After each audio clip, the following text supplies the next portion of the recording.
रेमे रमेश ब्रज सुंदरी विह।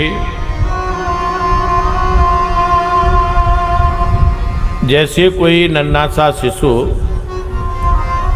निर्विकार होकर के उसके हृदय में कोई विकार नहीं है, निर्विकार होकर के अपनी प्रतिबिंब के को देख करके नचने लगता है,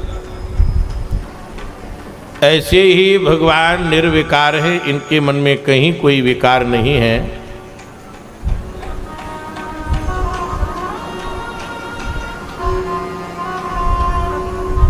वैसे ही रमा रमण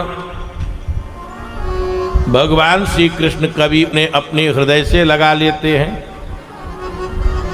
कभी हाथ से उनका अंग स्पर्श करते हैं, कभी प्रेम भरी तिरछी चितवन से उनकी ओर देखते हैं, कभी लीला में उन्मत्त होकर के बड़ी जोर से हंसने लगते हैं। देखो सत्य बात तो यह है कि भगवान आत्मा राम है, आत्मा राम। इन्हें अपने अलावा दूसरे की किसी की जरूरत है ही नहीं। और इस बात की पुष्टि मानस करती है, सम विरंच विष्णु भगवाना उपजे जासु अंश तेना। तो कहने का तात्पर्य है भगवान आत्मा राम है, इन्हें अपने के अलावा और किसी की आवश्यकता है ही नहीं। सम विरंच विष्णु भगवाना उपजे जासु अंश तेना।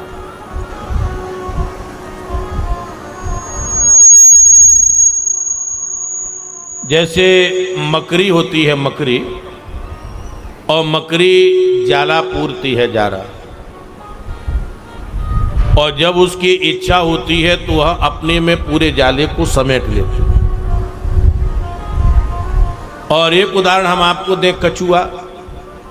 कछुआ कछुआ जब चलता है तो चारों पैर निकाल लेता है, मुंह निकाल लेता है, और जब उसको लगता है कोई हमारे ऊपर आक्रमण कर रहा है तो वो समिट जाता है, उसी में समट जाता है।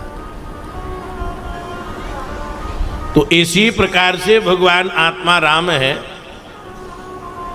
भगवान जब क्षीर सागर में लेटते हैं, लक्ष्मी जी इनके चरण दबा रही थी, तो भगवान के मन में एक भाव जागा कि एकम बहुश्यामी, हम एक से बहुत हों। थोड़ी आवाज हो, हम एक से बहुत हों, एक से बहुत, एकम बहुश्यामी। तो भगवान की नाभि से कमल उत्पन्न हुआ, और कमल के ऊपर ब्रह्मा बैठे, ब्रह्मा ने इस सृष्टि का सृजन किया।